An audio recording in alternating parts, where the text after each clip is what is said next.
I've got some really interesting images that came through. So bear with me. First of all, so I see this warrior couple. They're wearing what looks like medieval style, I guess, armor. So one is a woman, the other one is a man. So I don't know if they're romantically involved, but they're kind of standing next to each other. The man, he has like a broadsword, one of those big swords that you have to hold with two hands. And the woman, she's got a smaller sword, and the other hand has like a shield. And they're surrounded by people that wants to, I guess, kill them. And then, there are two of them. Their backs are to each other. They're like trying to protect each other, but also fight off the people that have encircled them. So I see like 8 or 9 people circling around them. And so it flashes to this tunnel of light. So I guess like they must have perished. And then I see the same two people, the man and the woman, but the woman is wearing in modern day clothes. She's wearing what looks like a business suit, and she looks like she could be a secretary or a paralegal. There's a lot of documents and files on her desk. And then she's sitting down at her desk, and the man is standing up, and he's wearing a suit. And he seems to be like her boss or something like that. And he's telling her, he's giving her details about a very, very important case, and then she's taking notes. So right away when I saw this, I almost feel like many of you might be in a relationship where it's a reincarnational, where there might have been, a shared past life situation. And what I feel is there is residual energies from those past lives that are carried over to this lifetime. And the first thing that I felt was this very intense, life or death type of a situation, where if you were in that past life where you were, fighting with each other against your enemies or whatever, there's an element here about, having a tremendous amount of trust that the other person has your back, having a tremendous amount of trust that the other person is not going to, stab you in the back and leave you for dead and save their own skin. So I feel like some of you are in that type of a relationship where there is an immense, immense, immense amount of trust that you have with one another. And going to the other image where it's almost like a boss subordinate type of a relationship, there might be a little bit of a power dynamics or power struggles in the relationship where one person feels like they make the executive decisions and then the other person has to obey, or one person feels like they're in more of a subordinate role and they have to cater to the other person. So that's what I'm feeling here. And I feel like those energies are carried over into your present relationship. Okay, so for those who are in a relationship and that resonates with you, what I feel is, on the one hand, when we are reunited with a soul, especially somebody that we shared a past life, love relationship with, it can feel very magical. It can feel like, you talk to this person for 5 minutes and you feel like you've known them a lifetime. It can stir up a lot of passion and a lot of just indescribable magnetism. It's almost like you're drawn into each other's orbits. Okay? There might have been a lot of synchronicities, a lot of, I feel like chance encounter where you kind of run into each other, unexpectedly. There's a lot of that. And I feel like it is stemming from some type of a past life connection. I'm also seeing as well you both really inspire each other because this past life energy is all about growth and expansion, and it's almost like there's so much trust involved in the relationship where no matter what, you want the other person to do well. You want the other person to be happy. You want the other person to thrive, and you want the other person to survive, okay? To do well, to excel professionally. You're not threatened by the other person outgrowing you, and vice versa. They're not threatened about you outgrowing them. Two people just really want what's best for one another. And whenever I see this sense of responsibility too, and it's coming up in this card. We have here the Two of Swords, agreeing to disagree. Okay, this is like kind of like that stalemate. It's almost like that truce. Okay, we're not going to, aggravate each other. We're not going to continue to, argue over this. We can agree to disagree. So I feel that there's a sense of, that yin yang energy, that male female, I guess like opposite, where the two of you are very, very different from each other, but together you know how to harmonize the energies, you know how to make things work. And despite your differences, there is a great degree of trust here.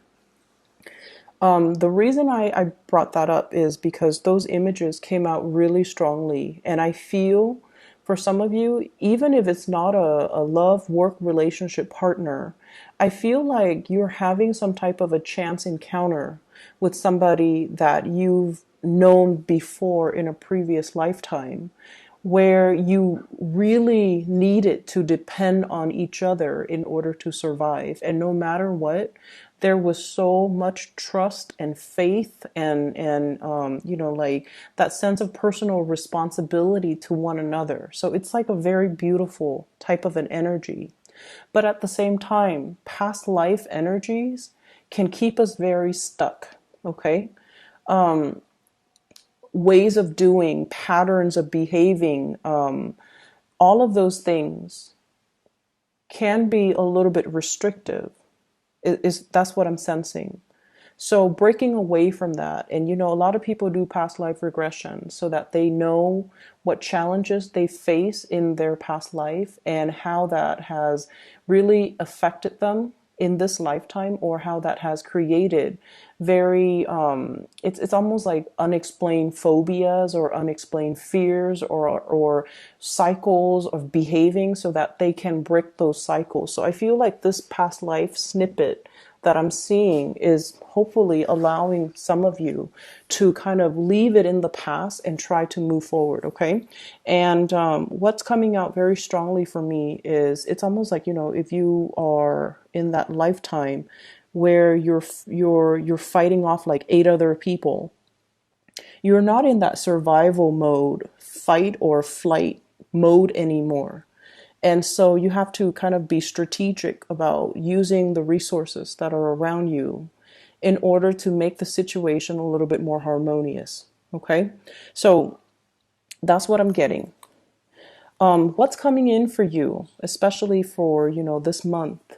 I have here the Princess of Wands, and this is in the traditional Rider-Waite deck. This is more like the Page of Wands. New passion, new energies, new drive and ambition, wanting to soar for the sun, wanting to show yourself as somebody who's capable and competent and, able to get work done. So I see you coming into this month very enthusiastic to get a lot of work done, to kind of show yourself, show your skills, and to feel it's almost like embracing things, embracing new opportunities, not shying away from a challenge, wanting to take on even more responsibility so that you can learn, so that you can grow, so that you can expand. So I feel like you're coming in very, very confident. For many of you, you're looking for work opportunities, mainly because you feel like your skills might not be properly utilized in one environment. So you're seeking more work, you're seeking more responsibilities, or even more duties to kind of showcase your talents. For others of you, you might take on a second job, or you might look elsewhere, mainly because I do feel there is an element here about lacking in financial resources. Okay, so you might have, overspent, you might have overindulged, and this month you're finding yourself a little bit in the red, and you're just like, okay, where can I, cut corners when it comes to my expenses, or where can I make more money so that I am able to make more? So I feel like you're very, very motivated to go to work, if anything, to increase your financial earnings, okay? I see many of you going through your bank accounts, going through your ledgers, itemizing everything, and then trying to figure out where you can skimp, where you can save up, where you can, cut corners when it comes to your expenses. So a little bit of fears when it comes to your finances, when it comes to moving money around from the savings account to the checking account and things like that.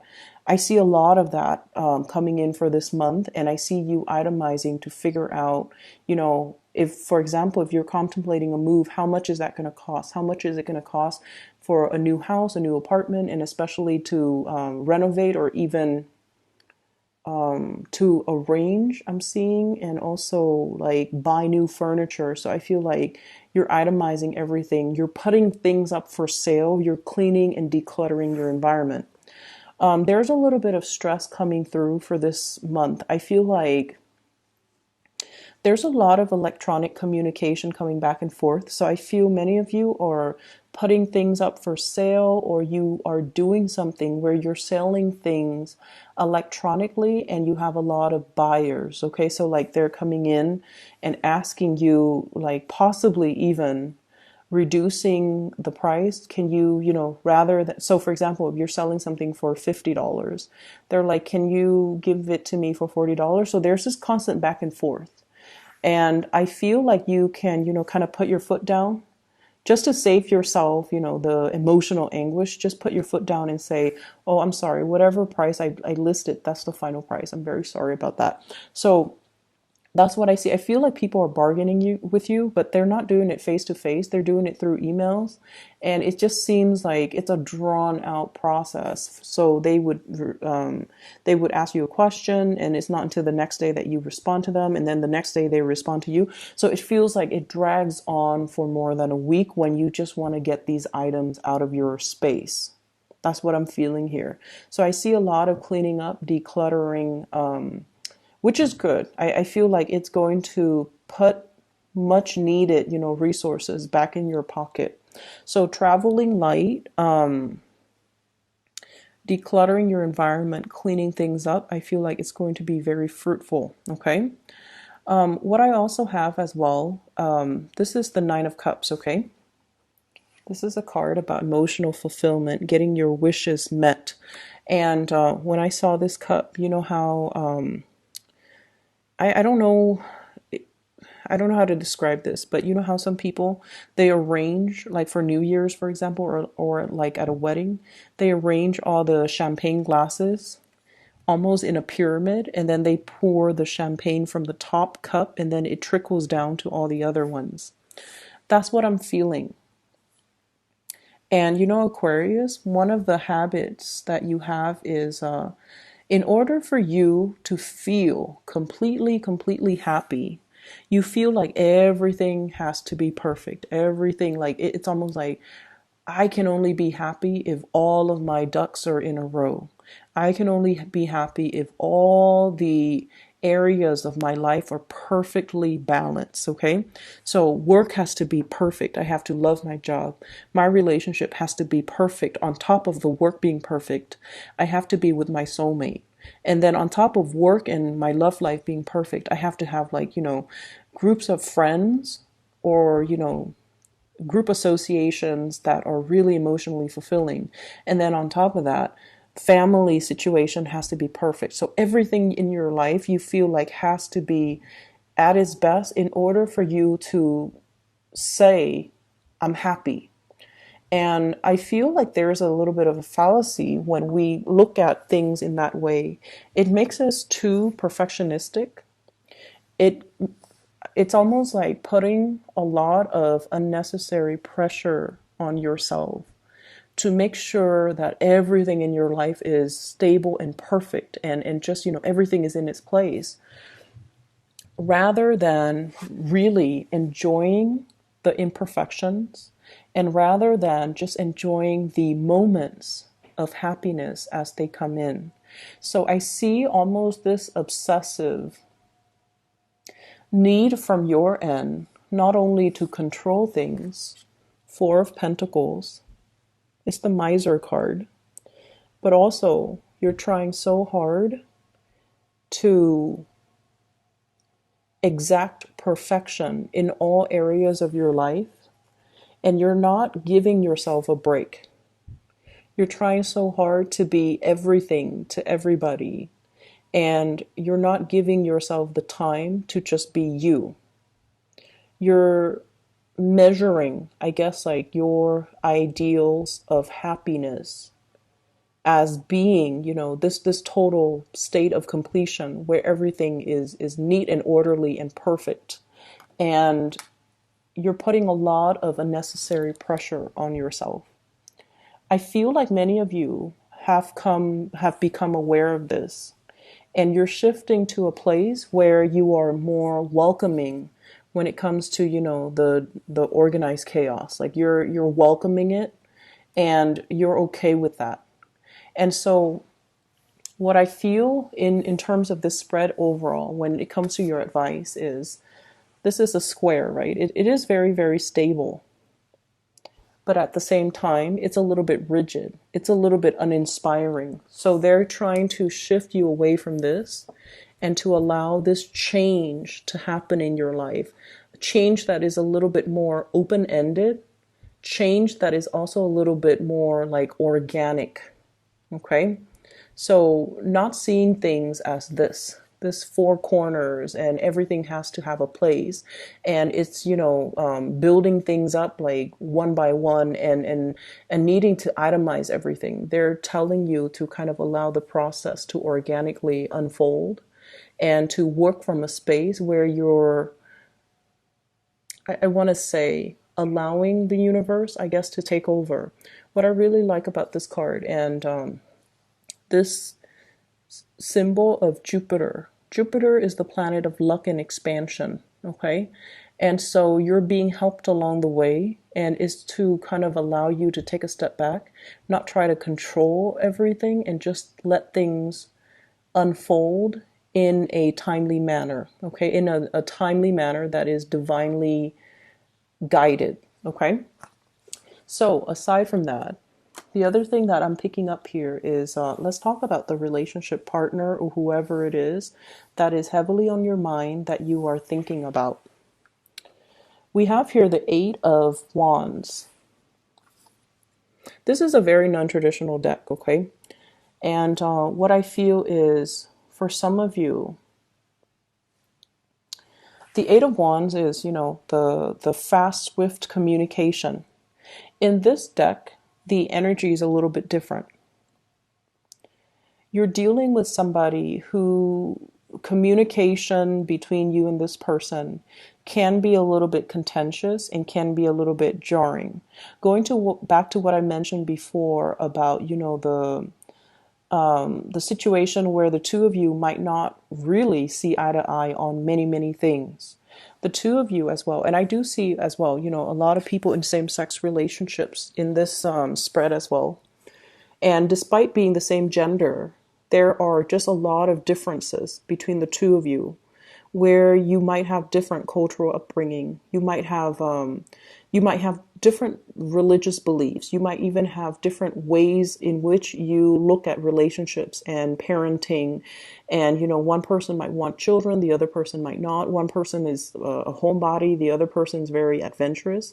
So I see this opposition between you and the other person.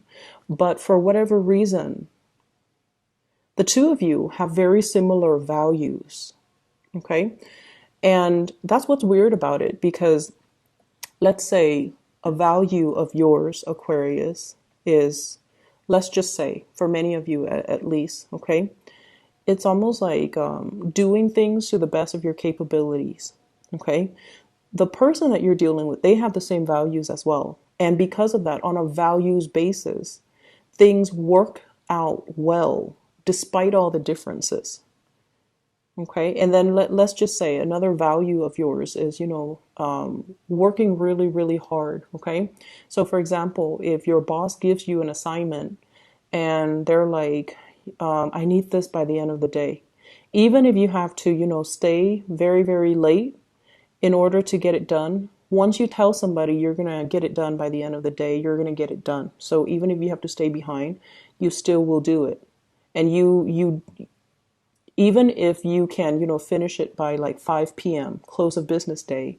But if the quality is lacking, you don't mind staying behind to perfect it and to make it the best that it can be before you submit it. And I feel like your partner has the same type of mentality. And when two people have the same types of values, it basically means that despite all the differences, despite all the ideological, clashes, despite the religious differences, despite the cultural differences, things can still work because you have the same values. And that's what I'm seeing here. I see for some of you, your happiness, and this is something you're very afraid of. I see for some of you, you feel like your happiness has to come at somebody else's expense. And I don't know why that is, okay? So it could be you want your partner to chip in and do a lot more than they're doing. But at the same time, you feel guilty about asking. It's almost like some of you are, once again, running yourself ragged, trying to be so perfect, trying to keep the house afloat, trying to keep your professional life moving, and trying to, keep the kids clean and fed and clothed and, put to bed. And then trying to balance out, making the time to see all of your friends. You're running yourself ragged, trying to keep everything afloat. And you want your partner to chip in, but you also understand that your partner as well, because of this values, your partners are also like you. They're trying to get things sorted out and moving along in their life. And you feel like, I really need you to step in and help me. But is it selfish for me to ask this of my partner? Of course, it's not selfish for you to ask, but you feel that way. And so your happiness does not have to come at anybody's expense. I feel like that is a mentality or a false paradigm that you're taking on because you're so self-sufficient most of the time that you feel it shows weakness or it shows a lack of being able to be on top of things when you have to ask somebody for help. Okay, and I feel like it is within your right and it is something that you deserve. You have to be able to be open and honest with your partner. So it's okay to ask for help. And then this image about your happiness is coming at somebody else's expense. So I have here 9 of Swords and then 9 of Cups, trading one for the other.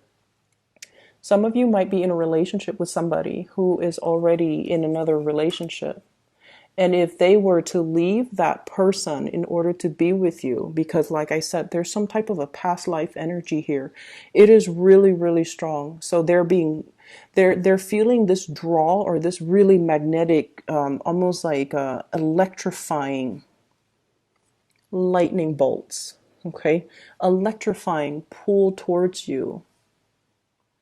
And you feel like my happiness is coming at somebody else's expense. They have to leave somebody in order to be with you. And there's a lot of guilt about that because with the Aquarius person, you don't want things to happen at anybody else's expense. You feel like it's not fair and you feel almost like, yes, you want this, but at the same time, you would feel really, really bad that somebody else is losing out on something in order for you to win something. That's what it feels like to me. So I see this inner conflict within you about not accepting something that you really, really, really want because it's coming at the expense of somebody else. Okay? The person that you're dealing with, I have here the Moon. A really strong, almost like telepathic, mutual understanding between two people where emotionally you're definitely on the same page. This is a really balanced card when it comes to the imagery in this deck. It's almost like long distance, and despite the distance, the two of you are still very, very much spiritually connected. Okay, and once again, this is a very, very strong past life type of a connection that I'm seeing here, where there's a big sense of responsibility, not wanting to hurt one another, not wanting, it's like a mutual understanding where we have each other. And then I also feel like the communication might oftentimes be a little bit kinetic. It seems very ADD to me. It's like you can talk about every topic under the sun. And then within like a 5 minute conversation, things start here and they veer off to a very, very different direction. So it's like you can talk about family, you can talk about work, you can talk about, your car, you can talk about your pets, and then you can like veer off on really, really tangential topics. So I feel like everything is being discussed, a lot of communication going back and forth between you and the partner or whoever it is that you're dealing with. I'm also seeing as well, you're giving a lot more communication than they're giving back. And I feel like they might feel a little bit overloaded. Okay, so that's what I'm sensing. It's almost like you're you're bombarding them with way too much communication, and they're still trying to figure out how to answer your first question, and you've already shot them like three other questions. So I feel like it would be better if you slow down when it comes to the communication, so that it allows the two of you to understand each other fully and to discuss one topic at a time thoroughly and completely before you move on to another topic. Does that make sense? So I feel like there's a lot of communication, but when it comes to substantial communication, I feel like you guys are just like scratching the surface and you're not talking about things thoroughly enough in order to resolve or in order to fully express or fully explore that topic before you completely move on. Okay? So slow down the communication a little bit, asking the other person more follow-up questions so that you understand where they're coming from, because I feel like they feel a little bit overwhelmed. They're like still trying to figure out the first part, and you're already, 3, 4, 5 steps ahead of them. And I feel like they feel a little bit overwhelmed. Okay? Your partner is going through some major transformative changes in their love life as well. And what I mean is, if in the past they've just been like going through the motions, doing what is expected of them, doing what is culturally expected of them, or what is, socially expected of them. So, for example, if they are a male and they're in their 30s, they're just like, okay, by the time I'm in my 30s, I need to be established with a career so that I can get married, so that I can, have a kid when I'm 35, because by the time I'm 40, it's going to be too old. That's what I feel is going through your partner's head. This is somebody who's very stable, who's very reliable. And I feel like they're very strong as well. They seem like very well rounded, and they feel like they're very family oriented. I'm seeing this rainbow here, and it's almost like that completion. Okay, everything is like under the rainbow. So I feel like it's somebody who's very, very family oriented. And so they've been going through the motions as to what's expected of them. And I feel like it's not until the past 2 years where they kind of stopped themselves and to look at, am I doing this because it's making me happy, or am I doing this because it's expected of me? So I feel like they're going through some major transformations when it comes to being able to clearly identify what brings them emotional happiness versus what brings them stability, or versus what they're doing that is, appeasing everybody, but that's not really making them happy. I also feel as well, they're starting to understand you a little bit more. So this could be, your significant other, your spouse, or even the person that you are interacting with. They're starting to understand you a lot more. They're starting to understand your way of thinking. They're starting to understand that when they're dealing with you, what they see is pretty much what they got. Because I feel with this moon, where they have been very confused about you in the past, because they kept reading between the lines. They didn't take you at face value. And so now it's like they stop reading between the lines. They just take everything that you say at face value.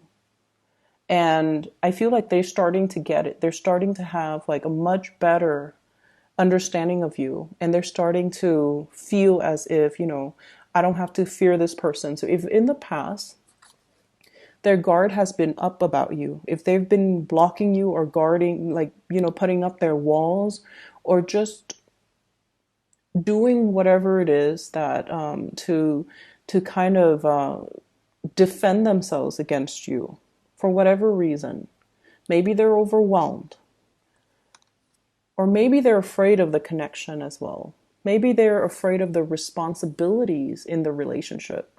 They're putting their guard down. They're starting to understand you. They're starting to think like you, and they're starting to also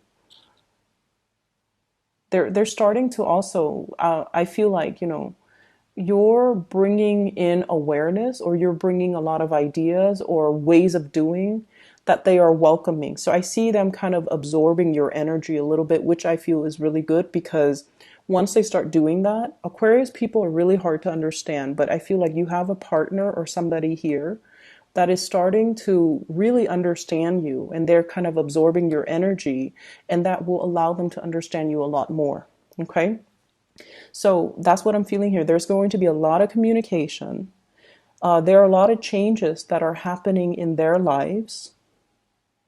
And then I also feel like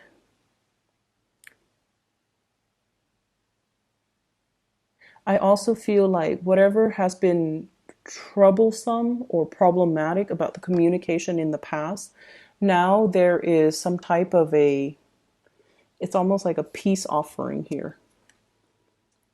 A peace offering, okay? A stalemate. We don't have to fight. We can agree to disagree. But I feel like they're taking more of your energy with the suit of swords, and they're starting to understand you. Moving forward for this month at least, I feel like you have to be easier on yourself. I feel like you need to kind of embrace new opportunities and new energies, especially when it comes to, fun, socializing, and just, going out. I feel for many of you, don't keep yourself cooped up in the house out of fear of, seasonal depression. Get yourself a lot more physically active, okay? So I'm going to leave it at that, Aquarius. I hope the reading is helpful for you guys. I do wish you the best, okay? Take care.